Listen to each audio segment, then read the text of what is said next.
Una, simpleng tao lang daw siya, pero mahigit 400 bodyguards. Siya lang po ang kaisa-isang vice president sa kasaysayan ng Pilipinas. Mga kababayan ha, pag madami bodyguard, alam nyo na ho ibig sabihin nun. Maraming kalaban si VP Sara. Maraming nagbabanta sa kanyang buhay kasi kinakalaban ho niya mga gumagawa ng illegal, mga illegalista. Grabe, samot-saring reaksyon ho ang naramdaman ng ating mga kababayan doon sa isiniwalat nitong si Vice President Sara Duterte.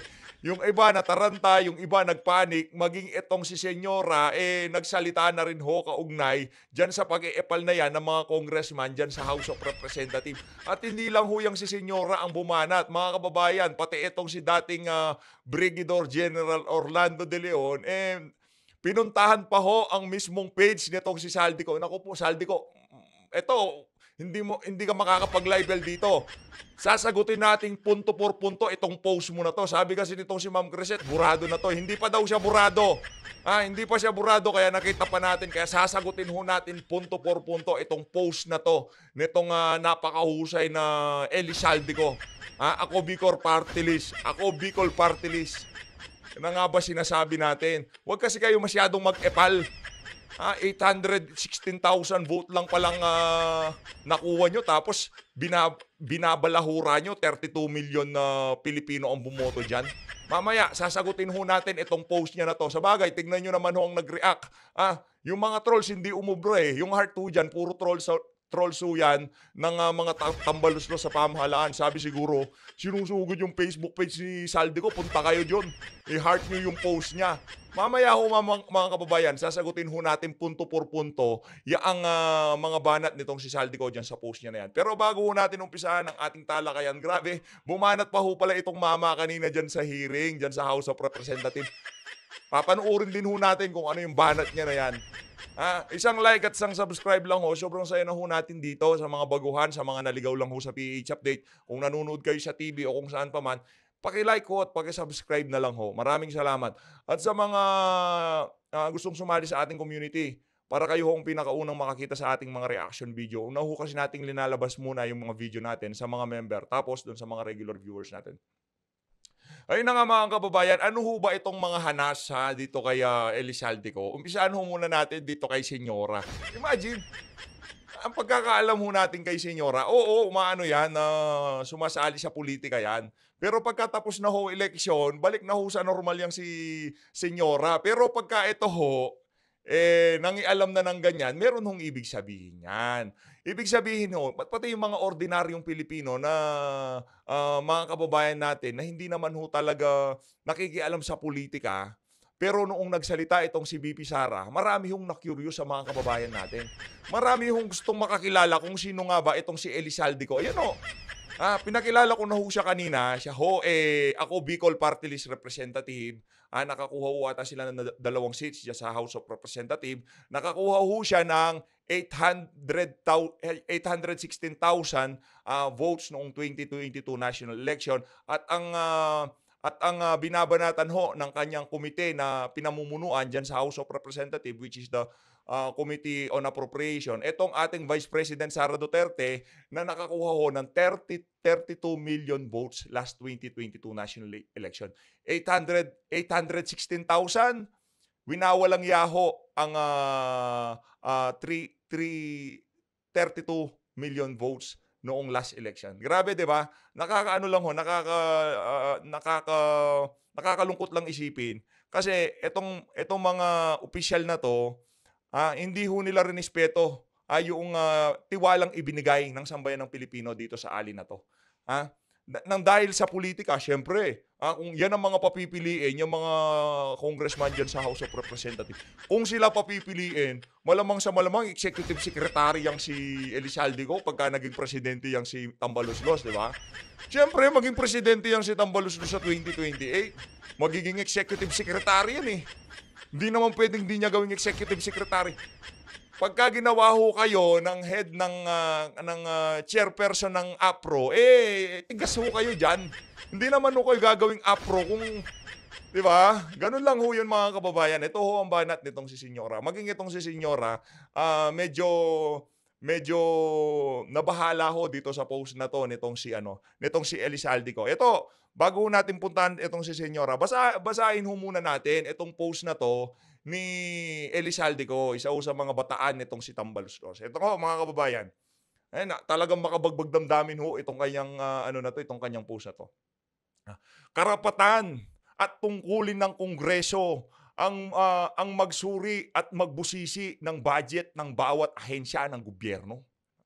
Para talagang totoo, no? Kung maririnig mo, totoong-totoo no? Sige, bago kayo magbusisi, unahin nyo muna yung mga MOOE nyo dyan, ha? At yung mga extraordinary expenses, liquidation by certification. Bukasan muna ng libro bago tayo magmayabang na magbusisi ng budget ng bawat ahensya ng pamahalaan. Buklatin ho muna natin yung mga libro dyan sa House of Representatives. Kasi yung budget ng OBP, wala na hong mas huhusay pa sa Commission on Audit na mag-audit dyan sa budget na yan. Kayo ho, nandiyan kayo, yung mga congressman dyan, magaling ho kayo dyan, mamuliti ka. Pero mag-audit, hindi nyo ho trabaho yon. Yung mga nasa Commission on Audit, magagaling ho yan. Mga magagaling ho yan pagdating sa kwentahan. Kaya nga audit Di naman sila papasok dyan kung namumuliti kayong mga yan. Kaya, pagdating dun sa confidential fund, huwag nyo nang ipilit. Nasa Supreme Court na yung mga dapat sagutin. Sinasagot ni VP Sara, yung opisina niya, yung mga dapat sagutin dyan sa Commission on Audit. Ngayon, bakit pag-uusapan dyan? Siyempre, politika. Oh. Okay, nasagot na ho natin yung pambungad na salbo nitong si Saldi ko. Grabe, nakakaloko ho talaga, di ba? Napaka-dramatic ng mga bitaw nitong si Saldi ko dito. This is not just a matter of accountability, but a duty to the Filipino people. Ang hindi magsagot sa mga tanong ng mga kongresista sa kung paano ginamit ang pera ng taong bayan, lalo na ang hindi pagdalo sa budget briefing. Dumalo naman Nag-present pa nga Binigay na nga sa inyo ang bola kung aaprubahan nyo, babawasan nyo, walang pakialam ang OBP Dumalo, nagpaliwanag, ano pa gusto nyo? O ito, ay nagpapakita ng kawalang respeto, hindi lang sa mga kinatawan ng mamamayan, kundi sa buong sambayanang Pilipino. Ano nakanando ko? Talagang, kung babasahin ho ito ng mga gullible na Pilipino, baka papalakpakan niya si Saldi ko. Di ba? Papalakpakan ho yung si Saldi ko. Kung yan hong makakabasa dyan, yung mga uto-utong Pilipino, naku po, hindi ho nila alam yung issue ng liquidation by certification, MOOE, yung kanilang maintenance and other operating expenses, na ang ginagamit ho nilang pag-o-audit dyan, liquidation by certification. Pirmahan lang ho ng mga congressman ang pinag-uusapan. Mga kababayan, mapapaniwala ho ang mga kababayan natin dyan sa post na yan ni Elizalde ko.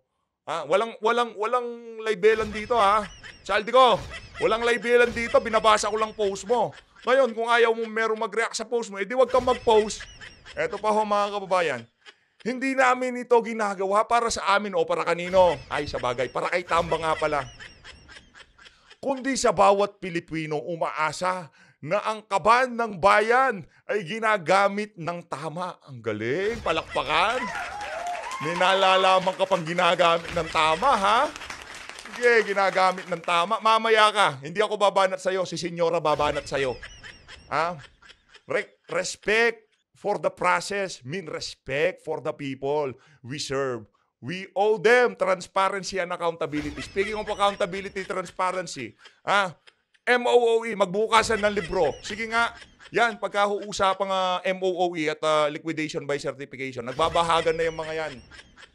Kasi mismong si dating Pangulong Rodrigo Duterte, hinamon ho yung mga yan. Tauban sila, tiklupan sila. Mga takot naman pala. Anong ginawa nila? Ginurgur nila SMNI dahil may programa doon si Tatay Digong. Mula nung hinamon sila ni dating Pangulong Rodrigo Duterte, galing ako dyan. Liquidation by certification kayo dyan. Bukasan kayo ng libro? Gusto nyo? Wala hong makasagot. Transparency, accountability. Unahin na ho muna namin doon sa binanggit ni Vice President Sara Duterte na may hawak sa kaban ng sambayan ng Pilipino. Unahin ho muna natin sa inyo, okay? Bago ho natin ibida sa ating mga FB page yung transparency and accountability, Unahin na ho muna natin dyan sa House of Representatives. Di ba? Huwag kong gano'n, nakakaloko eh. Ito na ho mga kababayan, ito ho matindi dito. Bumanat ho itong si Senyora. Ang sabi ho ni Senyora, dito talagang tataob ho itong si ano, ay baka mali word. Mali yung word. Baka mahilo. Yan, mahilo. Baka hindi nakainom ng gamot. Tataas ang presyon nitong si ano. Nitong Saldico. Mahihilo si Saldico dito sa banat na to ni Senyora. Ang sabi ko ni Senyora, so ang office of the President nagpapakita ng kawalan ng respeto, hindi lang sa mga kinatawan ng mamamayan, kundi sa buong sambayan ng Pilipino. Kasi hindi dumalo sa budget briefing. Ano? Sagot ka ngayon. Sige. Tanong ni Senyora sa iyo yan. Tama si Senyora. Tama ho si Senyora. Ako, nakafollow ako dyan. Senyora, shoutout kay Senyora. Oh, lotion, sabon. Tingnan nyo naman ho yung kutis natin. Puro kulubot na tayo. Senyora, baka naman. Hindi, joke lang.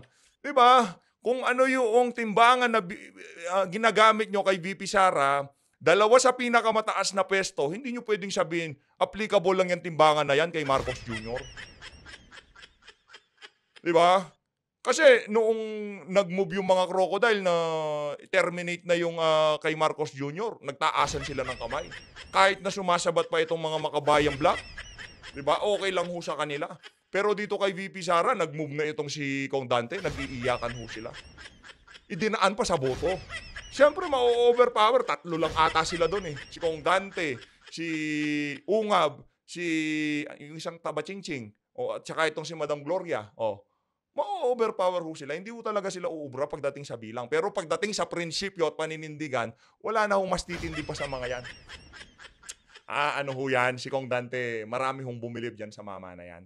Ito ang sasabihin ko sa inyo, meron pa hong mga matitanong congressman, meron pa hong ilan na tatayuan ng tama kahit na nakapaligid sa kanila ang mga buitre at mga walang ya. Ito mga kababayan, commentary ako kayo dyan sa banat na yan, itong si Senyora. Kasi ang gusto ho nila, merong parliamentary courtesy pagka pinag-uusapan yung budget ng president. Magkano ho ba ang confidential fund nitong si Marcos Jr.? Bilyon-bilyon ho ang confidential fund niya. Pero tinatanong niyo ho ba siya pagdating sa mga confidential fund niya? Tinanong niyo ho ba siya kung saan niya winaldas yung kanyang confidential fund? Hindi ho tinatanong yang si Marcos Jr. Diba? Pero pagka pinag-usapan ang budget ng Office of the President, ay move. Wala na ho. Absuelto na. Wala nang maraming cheche-bureche, tanong-tanong. Wala na ho. Ngayon, yung timbangan na ginagamit nila kay Bangag, yung parliamentary courtesy nitong mga ungas na to, pagdating kay VP Sara, hindi pwede. Hindi pwede yan. Sabi nitong anong long running tradition. Walang tradition. Politika ang sa amin dito. Upo si VP Sara, tatanungin namin siya ng kung ano-anong hindi naman related sa 2025 budget. Kaya ganun ho datingan dyan. Sabihin yung hindi. Imagine, pinag-uusapan 2025 budget. Ang tinatanong nila, 2023 confidential fund. Anong relate ho ng dalawang yun? Sige nga. Ang sabi ni VP Sara, teka lang, nasa COA na, pinapaliwanag ng opisina namin lahat ng mga tanong ng COA kaugnay dyan sa confidential fund. Linalatag namin ng mga dokumento at yung pinaka-the best na lugar na kung saan doon natin pag-usapan yan, sa COA, hindi dito. Dito pag-usapan natin budget. Yun ang gusto ni VP Sara. Parang ganito mga kababayan. Ang nangyari ganito, itong si VP Sara, sa barangay tayo nagpapaliwanag. Sa barangay kami nagpapaliwanag. Kaso ang gusto nitong mga marites na to, sa gitna ng daan, magchismisan. Yun ang gusto, literal, ganun ang gusto nilang mangyari. Si VP Sara, hindi. Doon tayo sa tamang lugar. Punta tayo sa barangay. Nasa barangay na yan, napag-usapan na namin sa barangay. Kaso itong mga marites na to, hindi. Pag-usapan ulit natin dito sa gitna ng kalsada. Tingnan natin kung ano pa yung maibabandera natin dito. Ganun ho mga kababayan ang ginagawa nitong mga crocodile na to. Kaya naman, pati itong si dating Brigadier General Orlando De Leon, sumausaw na rin ho. Meron ho siyang ipinost dito sa post na to nitong si Elizalde ko. At kung pipindutin nyo ho yan, punta ho kayo iniimbitahan ko ho kayong dalawin at pasyalan ang Facebook page niyan si Elizalde ko. Kung meron hong manonood sa ating 80,000 viewers, pagkatapos nyo pinanood tong video na to, puntahan nyo ho siya at kumustahin nyo ho siya. Bigyan nyo ho siya ng magandang komento. Kalingain nyo ho. Arugain nyo yung... Ito, pagka ho nagkinlik nyo ho yung comment na yan, itong si Sir Orlando De Leon, mapupunta ho kayo dito. Masters of the... Ang haba ho ng post na to, mga kababayan. Ayan o. Ano ho kaya ang mga nakalagay dito? Pero panigurado, merong makikita ang kampo nitong si Saldi ko dito na libelous. Kaya hindi ho tayo pwede dyan, no? Mahilig hong mangkaso yung si Elizalde ko. Parang meron kang kagayang senador noon eh. Yung si Kiko, mahilig ding mangkaso. Kaso ito ibang level to. Di ba nagsalita itong si Villanueva? Nagsalita si Villanueva. Nag-privilege speech siya sa Senado. Dahil nagkabangayan yan eh. Yung si Villanueva, yung tsaka itong si Saldi ko. Nung nakaraan. Nagsagutan ho. Ang ginawa ni Banat Bay, nag-react doon sa privilege speech nitong si Villanueva. Ngayon, hinabol ni Saldi ko itong si Banat Bay. Si Villanueva, hindi niya hinabol. Yung pinanggalingan ng impormasyon, hindi ho niya hinabol, hinayaan niya lang. Hinabol ho niya itong si Banat Bay. Di ba, nakakaloko yun? Nag-react lang naman ako eh. Ano ba naman yan? Ito mga kababayan, pakinggan ho natin itong si Elizalde ko, no? At ito pa ho mga kababayan, ito hong si House Majority Leader and Zamboanga City Rep Manuel Jose Dilipe. Bumanat na rin ho, said that Vice President Sara Duterte seems to be doing everything to divert public attention from her glaring mismanagement. Oy, wag ganyan. Wag ganyan. Glaring mismanagement. Paano niya mamamanage yung budget ng Department of Education? Hindi pa tapos ang budget deliberation. Meron na nakikipag-usap sa kanya. Mismanagement daw. Of the Department of Education. Sige nga, dokumentado ha. Ikaw, laway lang naman yan, di ba, Dilipe? Laway lang yan. Nag-post ka lang at pinikap ng isa sa mga website nyo, yung politiko. Di ba? Nagsalita ka lang. Mismanagement. Glaring mismanagement. Latagan mo kami ng dokumento. Kasi itong si Bipa Sara, doon sa kanyang post, hindi lang siya naglatag ng laway. Pati dokumento, linabas niya. Hindi pa tapos ang budget deliberation, meron na nanghihingi sa kanya. Ako ng tokwa. Pampaayos na lang ng mga silid-aralan, meron pang humihingi sa kanya. Wala tayong binabanggit dito, hindi natin sinasabing si Saldi ko o kung sino mang congressman ha. Hindi binigay ni VP Sara yung detalye. Magkalinawan tayo kasi mahirap na. Kailangan ho nating maging kwentas klaras dito, ika nga.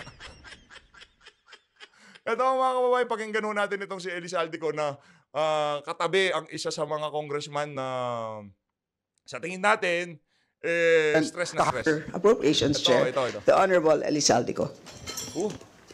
Stress na stress ka Magandang araw Di po mo gumana ang plano. sa ating lahat.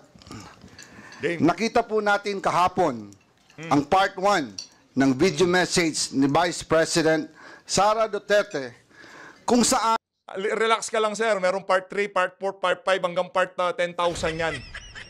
Nag-uumpisa pa lang ho ang show. Huwag ho kayong masyado. Di pa tayo kung maklimax, kinakabahan na kayo. Kumbaga sa storya, nandun pa lang ho tayo sa introduction, pinitik. Kumbaga sa kanta, pinitik pa lang ho yung gitara, naglulundagan na itong mga na to. Para kayong mga hitong binudburan ng asin. nililihis na naman niya ang mga issue. Nya. Talaga pong Sa bibig pa lang ho niya, wala siyang pagrespeto sa BP. 31 million versus 816,000 votes. 32 million versus 816,000 votes. Gusto ko kayong i-remind kung gaano ka-arrogante at walang respeto itong mga congressman na to sa pinagkatiwalaan ng 32 milyong Pilipino. Okay? Linawin lang ho natin. Duterte na yata ang pambubudol. mula sa pekeng Teka, ang pinakamagaling mambudol dito ang mga nakaupo ngayon. Mantakin nyo yon, sinabi continuity, may natuloy ba? Sinabi tutuloy ang war on drugs. Ang daming bangag. 140 pesos, meron ka ng 1 gramo, sir. Ha? Ay, naku po, may problema dito. war on drugs, peking good governance, peking pagkontra sa korupsyon. So yung sa inyo, yan ang good governance. Yung mayat maya namimigay ng ayuda, palakpakan ang good governance nila. Sabi ko naman sa'yo punto por punto sasagutin ka namin dito sa PH Update. At ngayon, peking sagot sa mga issue. Anong peking sagot? Korte ba kayo dyan? Bakit kailangan sumagot ni VP Sara dyan sa House of Representatives? Korte ba kayo dyan? Kayo ba ang Commission on Audit? Ha? Yung issue ng confidential funds, sinasagot sa Commission on Audit, hindi dyan sa House of Representatives. Ang pag-uusapan dyan, yung budget for 2025. Dilini. Kaya ka na paghahalata na yung plan, just stick to the plan, plan mo yon. Una, simpleng tao lang daw siya, pero mahigit 400 bodyguards. Siya lang po ang kaisa-isang Vice President sa kasaysayan ng Pilipinas. Teka. Sagutin mo yung banat sa'yo, liniligaw mo kami. Karapatan yon. Kasi maraming banta sa buhay niya. Pagka nagtatrabaho, ganun ho talaga, maraming bodyguard. Pagka inutil, walang bodyguard. Pagka lutang, walang konti bodyguard. Ganun ho yun. Mga kababayan pag madaming bodyguard, alam nyo na ho ibig sabihin nun. Maraming kalaban si VP Sara. Maraming nagbabanta sa kanyang buhay kasi kinakalaban ho niya mga gumagawa ng illegal, mga illegalista. Yung mga konti ang bodyguard, mga kaibigan ho nila, mga illegalista. Di ho natin sinasabing konti bodyguard ni Saldico, ha? Wala ko kung alam dyan, magre-react lang ho tayo sa mga sasabihin niya. Na may ganun kadaming security. May sarili pang Vice Presidential Security Group. Of course! Kailangan ni VP yun, nagtatrabaho.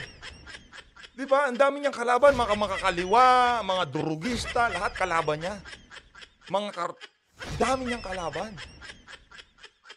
Kayo, sino mga kalaban niyo? Never happened in the history of the Philippines.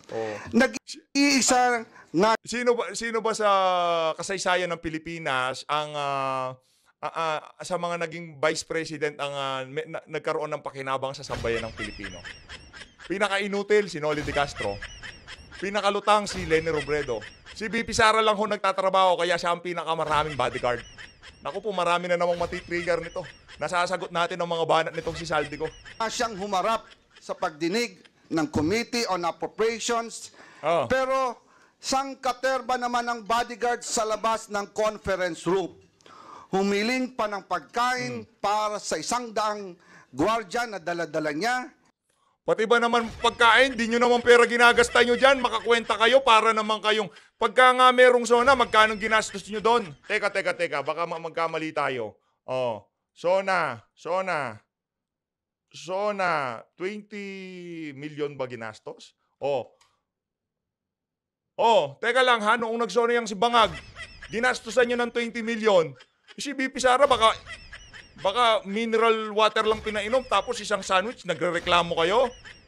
Huwag ganon, nakakaano ho yan, nakakaloko yan. Kahit 500 padala ni VP Sara, walang problema yan. Kasi di nyo naman pera yan at nagtatrabaho yung ali. At hindi naman kinain. Hindi po Di, may maina, marami kayong pagkain. pang-iinsulto at pag-aaksaya ito. Baka kinakabahan ho sila. Diba? Huwag natin kainin yan. Baka may gayuma yan. Si PH Update talaga, Tuloy! Ng resources ng gobyerno. Pangalawa, sinasabi niya, hindi lang daw sanay. Pero huwag kang iiyak, sir. Umiiyak ka na Ano ba ulam mo, pork belly?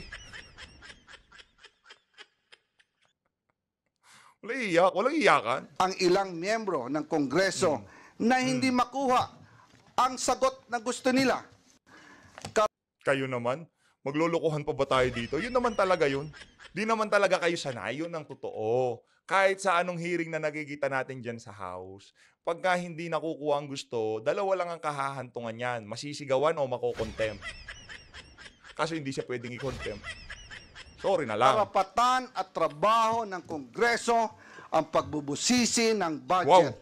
Ang hindi niya pagsagot sa maayos na tanong at lalo pa Ito ba yung binasa ko? Speech mo na, post mo pa, ikaw na, palakpakan. Nakakatawa.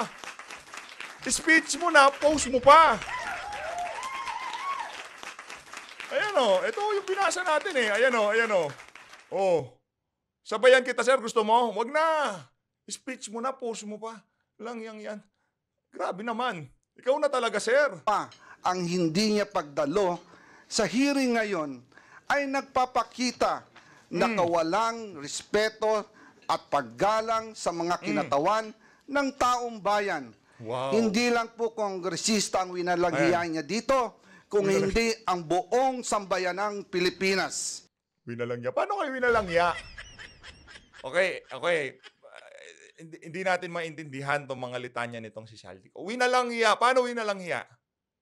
Nagpunta ang BP, perinisenta kung saan gagamitin yung rene-request na budget ng Office of the Vice President for year 2025. Perinisenta lahat, binigay sabi niya, okay, ayan, dyan ho na, ito parang ganito yan eh. Ito. Okay, Mr. Tamba ha, ito ho, listahan ho ng paggagamitan namin ng mga gastusin namin para sa bahay, mga kuryente, lahat nandyan na. Ito ho listahan. Yan ho ang kailangan ng pondo ng ahensya ng Office of the Vice President. Ngayon ho, dahil alam naman ho namin na babalahurain nyo kami, kayo na hong bahala, ayan na yung listahan. Bibigay na ho namin sa inyo ang bola kung gusto nyong aprubahan o ayaw nyong aprubahan.